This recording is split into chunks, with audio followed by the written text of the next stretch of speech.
It is Wednesday, November 14th, and this is Fox and Friends First, happening right now at 4 a.m. here on the East Coast. A Fox News alert for you. Top brass on the border. Defense Secretary Jim Mattis is headed to Texas today as the migrant caravan closes in. The major steps soldiers are now taking to harden the border with barbed wire and barriers. All the focus is on me, but I have a great staff, so regardless to whether I'm here or someone else is here, there is an excellent foundation to this office. And is Brenda Snipes ready to resign? The stunning admission from the Broward County election supervisor as the Florida recount goes off the rails.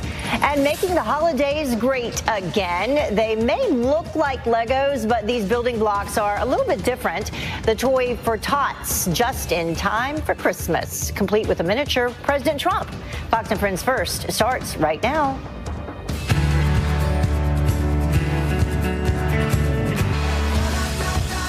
Saying we may get some snow tomorrow. I think Texas already did. I'm Heather Childers. Thank you so much for starting your day with us. Let's begin in Florida, though, where all that ballot drama is literally heating up. Voting machines in Palm Beach County overheating, forcing the restart of nearly 175,000 early votes. A judge now giving them an extra 5 days to tally the ballots. Griff Jenkins is live for us at the Broward County Office of Elections, where they say they will meet tomorrow's recount deadline. So do you think they're going to make it, Griff? Good morning to you. Well, I think they're going to make it, Heather. And let me tell you, the Broward County election staff isn't giving up. They are still at it. Let me show you the scene right now. They've been going all night long. Now, here's where we stand. They've counted about 199,000 of 715,000 total ballots. They're actually separating some mail-ins now. It's a little complicated, but they believe that they're going to get it done yesterday. The election supervisor, Dr. Brenda Snipes, said as much when she took to the mics. Take a listen. We won't miss that deadline. It's too critical. We won't miss it. All the emphasis, all the focus is on me. But I have a great staff who takes on any task, and their job is to get it done. So regardless to whether I'm here or someone else is here, there is an excellent foundation to this office. Now, that question about whether she may remain here after her term ends in 2020 came from a question when I asked her about Governor Jeb Bush telling her to step down. Nonetheless, it's also questions that remain out there, and that's why Attorney General Pam Bondi, going on Hannity last night, demanded that there be an investigation by the Florida Department of Law Enforcement. Take a listen. We are clearly doing an investigation. We have made no conclusions, but this is about the integrity of our election process, and wherever it leads, we want to be sure that voters know that our process is going to be fair and legal. Back in Washington, the candidates continuing to trade barbs. Senator Nelson with the Senate Minority Leader Chuck Schumer taken to the microphones. Here's a little bit of what Nelson had to say. Sadly, it's become clear that my opponent isn't interested in making sure that every lawful vote is counted. And Governor Scott tweeting, "It looks like Senator Nelson is cutting out the middleman and letting Chuck Schumer speak for him. Chuck, we won't let D.C. lawyers and New York senators steal this from the people of Florida." Now, finally, Heather, as far as the timeline goes, the deadline is, of course, 3 p.m. tomorrow, and we will be here watching to see if they make it and if Dr. Snipes is correct.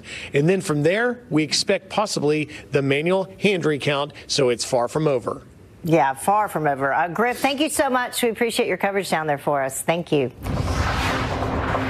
Well, new overnight, one pilot is dead after a crash at McLaughlin Air Force Base in Texas. Officials say that a T-38 Talon training jet went down. It was around at 7:40 last night. It's unclear why. A second pilot was rushed to the hospital. Their names have not been released. This, by the way, is the second deadly crash at the base in less than a year. McLaughlin is one of 4 training bases for new pilots. And now to another Fox News alert for you.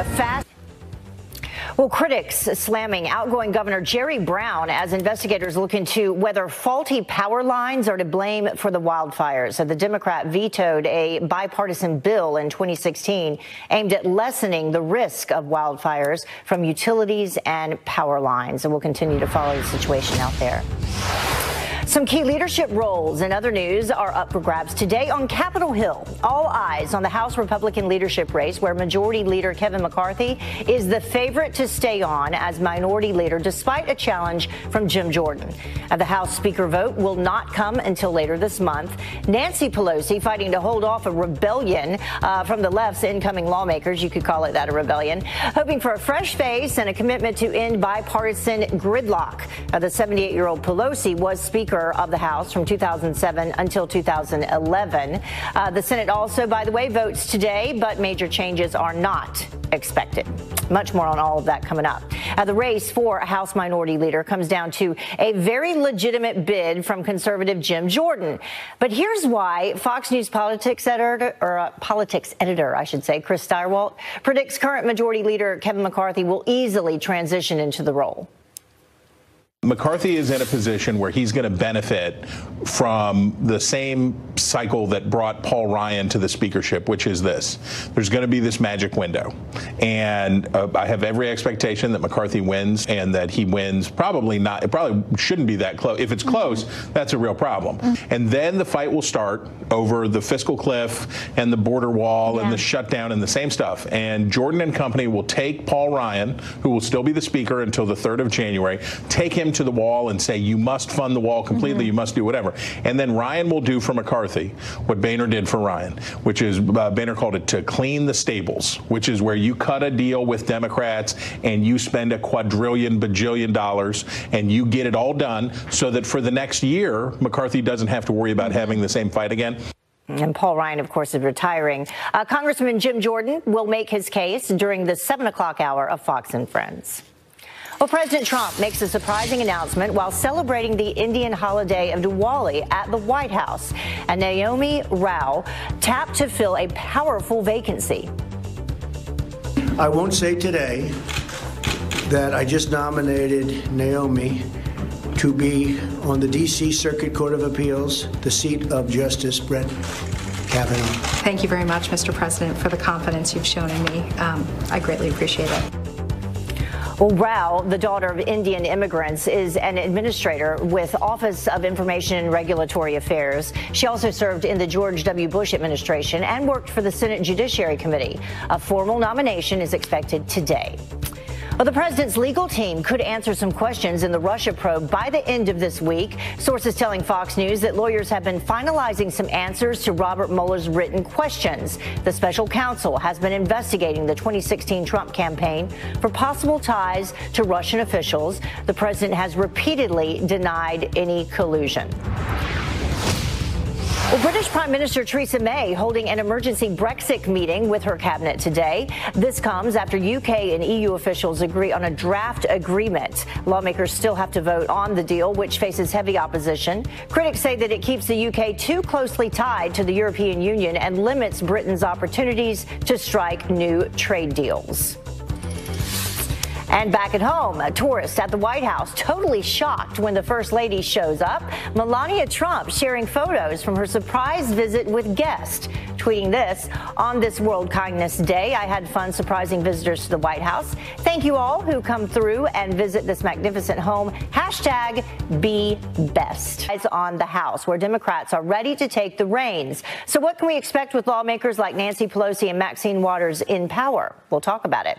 And he risked his life and his truck driving in and out of the deadliest wildfire in California history to save as many people as possible. The nurse now being rewarded for his heroic efforts. Fox and Friends first. In just a matter of hours, House Republicans will elect their new leaders with a very closely watched matchup for Minority Leader. And with 2 more weeks before Democrats decide, Nancy Pelosi is already setting the stage for speakership despite rumors of a rebellion.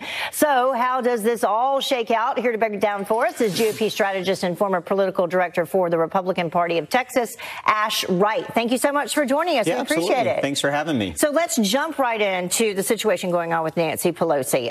We can take a look at this Gallup poll. Democrats saying 56% saying that they should replace Nancy Pelosi, 39% saying they should keep Nancy Pelosi as the House Speaker. What do you think will happen? Well, I think the issue is there's nobody else to turn to. So a lot of Democrat operatives are saying they have the votes to defeat Nancy Pelosi. The problem is there's no other candidate in the race to defeat Nancy Pelosi. And so at the end of the day, I believe that she will be the next Speaker of the House, frankly, because there's just no other options out there. And will that benefit Democrats long term if you look ahead to 2020 and the elections? No, I don't think so at all. I think this is actually positive for the president. I think they're going to spend their time investigating the president, attacking him, and that in turn is going to help the voters that brought and swept them into Congress return back to the president in 2020 2020 re-election. So let's talk a little bit about that, in terms of investigating the president, because we have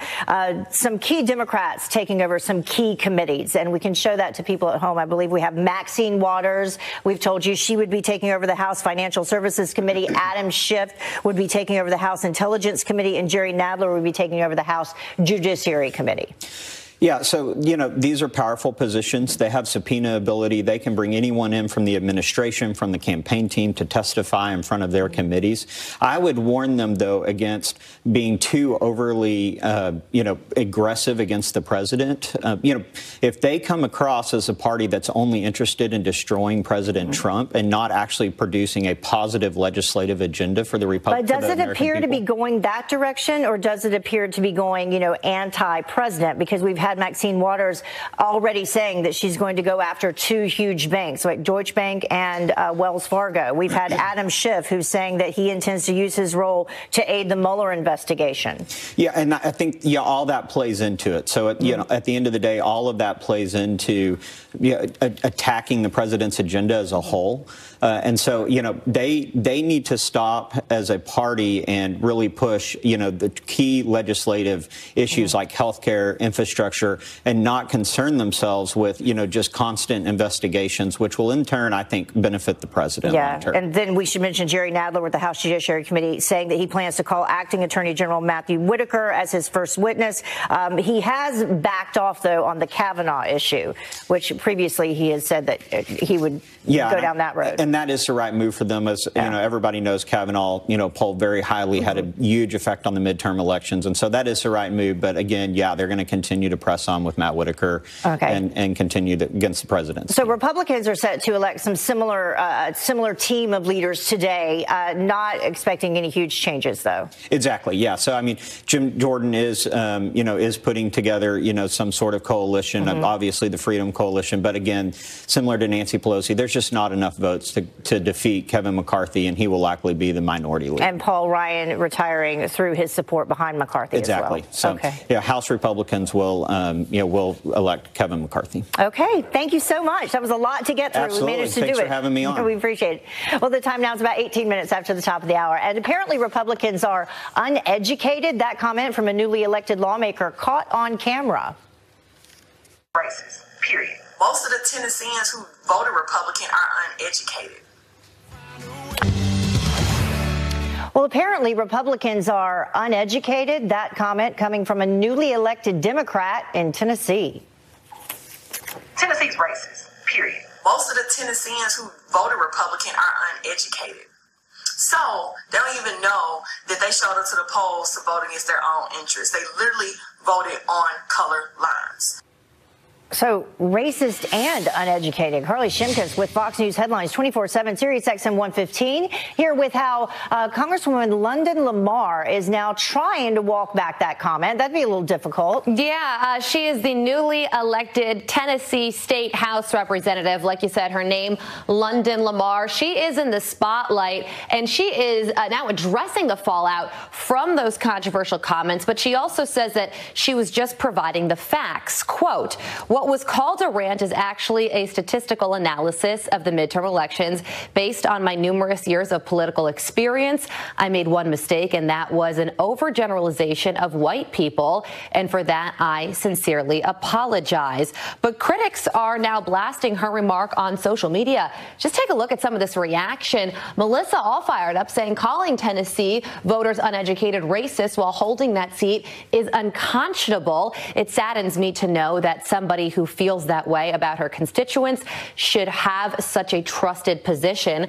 Another Twitter user chiming in saying, I love being called a racist simply because I voted Republican. And lastly, Matthew on Twitter says, I will just say this. She should resign her position as a state representative because that isn't representing the values of this state. So she did apologize for overgeneralizing a group of people, but she also said that she was just providing statistical analysis. So she kind of appears to be sticking to her guns in a certain way. Maybe she should, use the statistics then, if the statistics exist. Let's talk about Alexandria Ocasio-Cortez. She's been accused of things a time or two, but she was protesting for climate change. Yeah, that's right. She made a whole lot of noise on Capitol Hill yesterday, joining a group of climate change activists to protest, get this, right outside Nancy Pelosi's office. Watch. This is an encouragement of her, and this is to show that we're here to back up bold action, and that that she will be supported in that. Okay, so you think that she would be protesting outside a Republican's office, but not so much, although she does say that she wasn't protesting Pelosi. She was trying to support her in a way. The House Minority Leader now addressing those protesters, saying deeply inspired by the young activists and advocates leading the way on confronting climate change. The climate crisis threatens the future of communities nationwide, and I strongly support reinstating the Select Committee to address the crisis. Alexandria Ocasio-Cortez, I mean, she's going to get criticized by Republicans no matter what she does, and this is no different. One Twitter user says, shouldn't she be in orientation meetings to learn about the job she has just started? A lot of her supporters, though, say that she's on the right track, and they're encouraged by her enthusiasm. Well, let's switch gears completely now, and let's talk about something fun. This conservative gift company that is producing some MAGA toys. Controversial Christmas gift, to say the least. Keep and Bear is the name of the company. They released a building block set encouraging children to build the wall. It includes a miniature Trump with a Make America Great Again hard hat. The description of the toy also includes reasons why stricter border policies should be implemented. So if you want to cause some controversy under the Christmas tree, get this gift. Yeah, well, not if you're a Trump fan and you're in favor of a border wall. And I have a feeling that a lot of people are going to give this to adults just as a joke. Yeah, okay. Thank you so much, Carly. Thanks a lot. Well, this Fox News alert, speaking of the wall, the caravan closing in on the U.S. border with Secretary of Defense Jim Mattis headed to Texas today. Threat against the border for people who try to violate the border. For right now, there's no change in that. Well, the steps soldiers are now taking to beef up border security. Plus, overnight, voting machines overheating in Palm Beach County, forcing another recount. Our next guest experienced the 2000 recount firsthand and says we can only expect more madness. Back with a Fox News alert for you. Defense Secretary Jim Mattis meeting with troops on the southern border today as the first wave of the migrant caravan reaches U.S. soil. Todd Pyro joins us now live with more on how the Pentagon is preparing. Good morning, Todd. Good morning, Heather. Hours from now, James Mattis will head to McAllen, Texas to get a firsthand look at how thousands of troops are securing our nation's border. Those service members providing support to Border Patrol in California, Arizona, and Texas, and reinforcing crossing points with barbed wire. Secretary Mattis says they're prepared. There's been no change to that mission at this time. We meet daily on this issue and coordinate amongst us. The first thing that's briefed is what is the threat against the border for people who try to violate the border. Mattis's visit comes as nearly 350 migrants traveling in the caravan arrive in Tijuana, Mexico. They are expected to apply for asylum as soon as today, likely at the San Ysidro or Otay Mesa ports of entry south of San Diego. Customs and Border Patrol already closing lanes of traffic there to prepare. Some people seen scaling the border fence and sitting on top of it. The largest portion of the caravan, with up to 3,500 people, still 1,000 miles away in the Mexican city of Guadalajara. The group choosing what is considered to be a safer yet longer route. U.S. troops are expected to remain at our border until December 15th. President Trump has said he would add up to 15,000 troops if needed. Heather? All right. Well, we will follow that and see Yes. what happens. Thank you so much. Okay. But somewhat related, President Trump is considering former ICE Director Tom Homan to head the Department of Homeland Security. As sources tell Politico that the president likes his tough talk on immigration and his fight for border protection. There are reports current DHS Chief Kirstjen Nielsen could be asked to resign by the end of the month, if not earlier. Now, the White House has not commented. Tom Homan will join Fox and Friends live at 6:30 a.m. Eastern. Rumors about a lot of changes that could be taking place. So we'll continue to follow that. Well, we now know the CIA considered using a drug that acted like a truth serum on terror suspects after 9/11. This newly released report reveals the agency looked into drug-assisted interrogations to get information about potential attacks. The idea to use sedatives was part of a research program dubbed Project Medication. The CIA did not end up using it, though, citing ethical concerns. And the Senate Judiciary Committee is not backing down. It is moving forward with President Trump's judicial nominees, despite Democrats disagreeing with the picks. And the president nominating Chris Christie's former lawyer, Paul Mady, to the Third Circuit Court of Appeals. And the Senate hopes to confirm more than 40 judicial nominees before the new Congress starts, and that begins in January. Hillary Clinton will no longer be erased from the history books, apparently, in Texas. The state's education board overturning a previous vote to cut her out of the curriculum. Officials originally argued for her removal, and they said that it would free up educational time for teachers. The board also voting to keep Helen Keller in its lessons. A final decision will be made on Friday. Well, more chaos in the Florida ballot recount. A judge gives Palm Beach County 5 extra days to tally their ballots. And our next guest saw firsthand the madness that happened there during the 2000 Florida recount. Stephen Meyer was the attorney for the Palm Beach County Democratic Party at the time. And he joins us now to talk a little bit more about this. Thank you so much for joining us this morning so early. Thank you very much for having me. So lots of people awake there in Florida, a lot of counting going on, but probably not a big surprise to you, right? It's not. We had about over 8 million people cast ballots in this race. For example, in 2000, in the presidential race, you only had 5.9 million people, but the population of the state has grown so much. So you had a huge turnout, and it just takes a long time to count the ballots because people vote in many different ways: absentee ballot, early voting, on election day, overseas ballots, provisional ballots, things like that. So we're taking a look at some of the video that is coming in of all of these recounts that are happening. Take us through the actual process and explain to us, because when you hear about a hand recount and you hear about that amount of votes, how in the world could that be, legitimized? Well, the hand recount, first they do a machine recount, and they run all the ballots through a machine a second time. And typically, the vote total doesn't change very much from the vote total that you have on election day. But you have two other categories of votes called overvotes and undervotes. Overvotes are ballots in which the machine says that the person voted more than once in an election.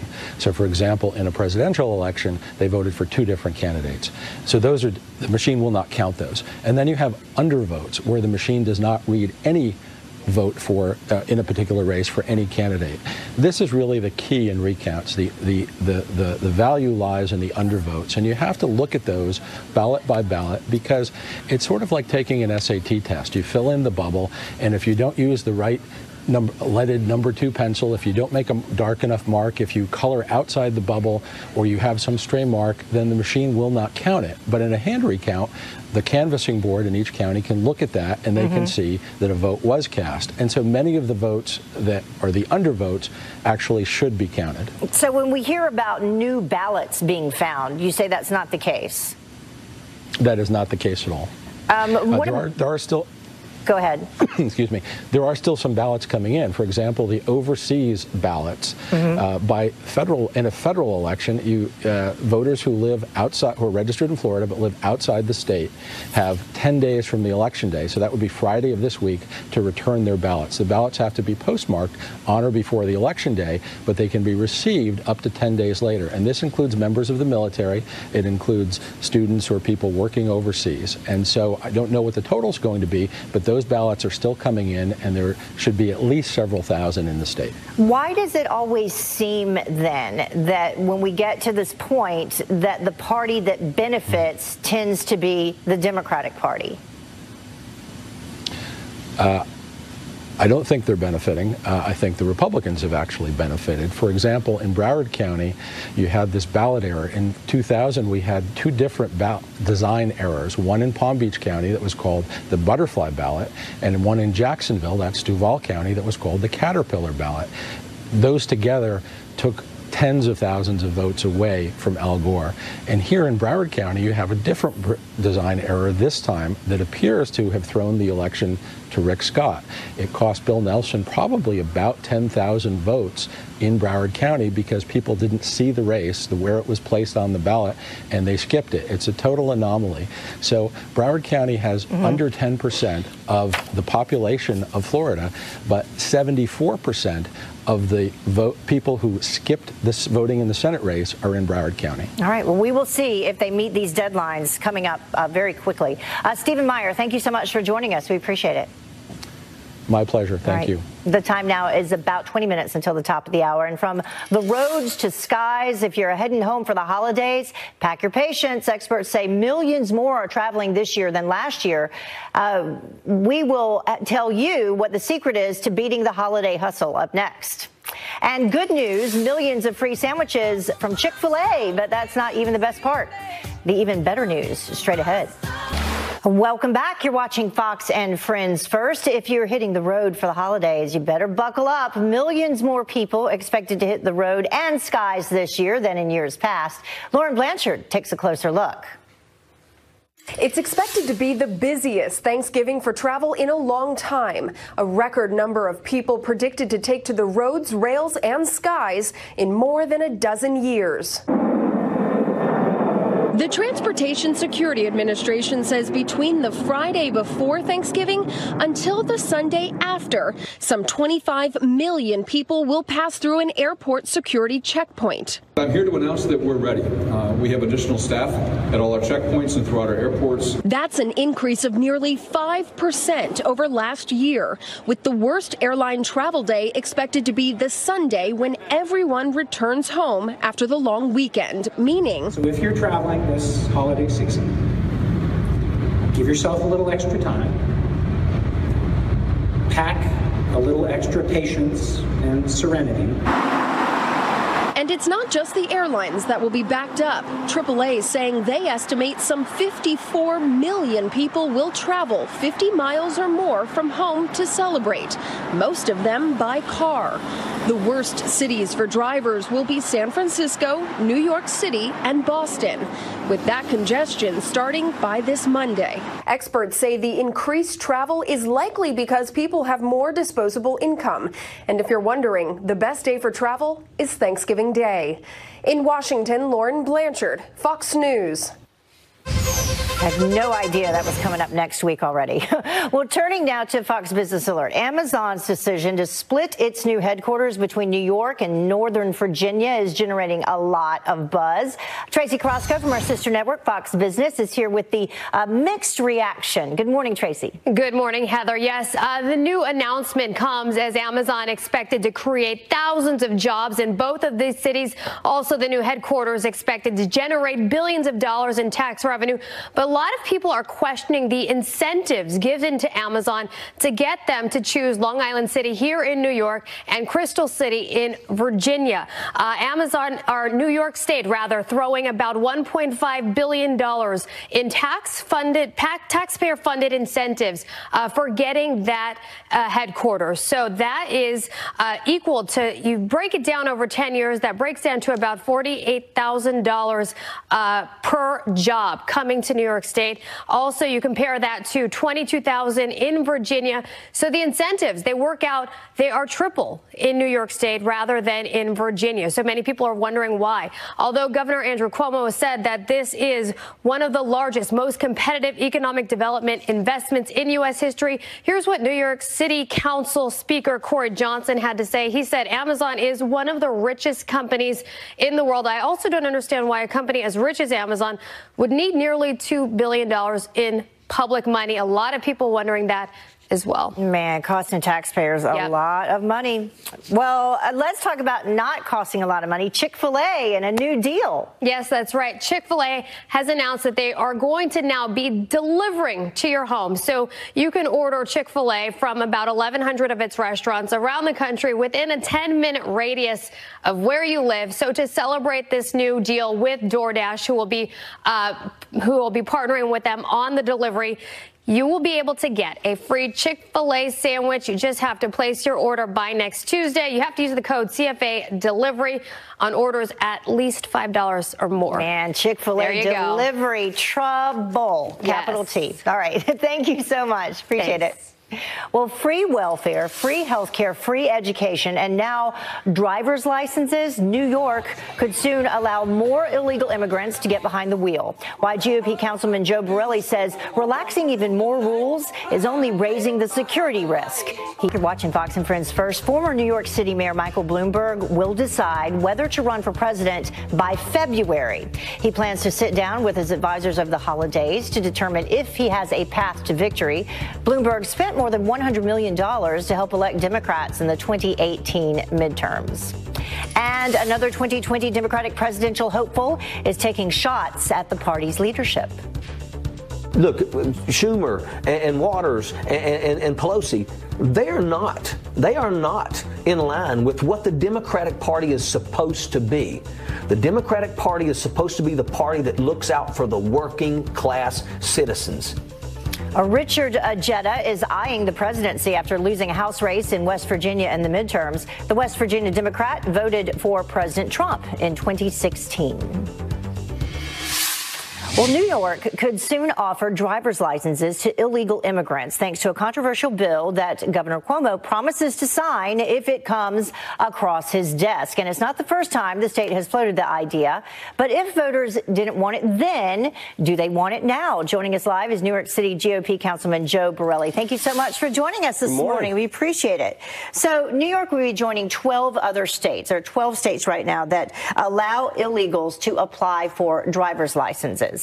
So do you think that New York will go down this route? As we mentioned, they considered going down this route before, and it didn't happen. Well, now we're starting to see the implications of what happens when Democrats take over legislative bodies around the country. I mean, this is a direct result of the midterms. Like you pointed out, this is something that was bantered about since 2007. They weren't able to do it because the Republicans had control of the state Senate. That changed, and with that changes the direction of the state. Obviously, there's security issues. There's just the idea that these people are not citizens of the U.S., never mind citizens of New York State. But for the bigger picture, this is a direct result of the political consequences of the midterm elections that we just saw. So there are two arguments, both for and against. And some of the states that currently have this, they report, for example, in California, they say that the hit-and-run accidents have dropped approximately 7%. Colorado reports an annual savings in insurance premiums.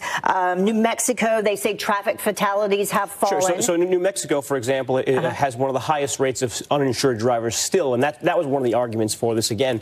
Look, there are merits against this. There are some merits, I suppose, for it. But at the end of the day, this is a rule of law issue, and I would warn for Democrats that this could also be a third rail. When Oregon put this same idea on the ballot in 2014, Oregon hasn't voted for a Republican since 1988 in the presidential election. They are a blue state. When they put this on the ballot, whether their citizens wanted to have it or not, 2/3 of people came out and voted against it, despite all the loud advocates spending 10 times as much money. And your main argument against it is not only does it legitimize people who are here breaking the law illegally to begin with, but a security issue. Right. It's a security issue. I mean, there's no doubt in anyone's mind that the state-issued IDs are the single most important document that anyone possesses in the United States of America. Now, states that have not complied with the Federal Real ID Act that have went and given these IDs to illegal immigrants, have actually had to go out and put little markers on their IDs to say that these are not able to be used to board airplanes, to access federal benefits. Right. So New York is compliant right now. It's unsure whether we will be if we go forward with this. All right, Joe, thank you so much. Let us know what happens. Appreciate it. Well, the time now is about 8 minutes until the top of the hour. And first Christmas, now Thanksgiving. The college under fire for referring to the holiday as a day of mourning. And a nurse putting his life on the line, driving through fierce flames to save patients as the outside of his truck melted, the reward that he just got for his bravery.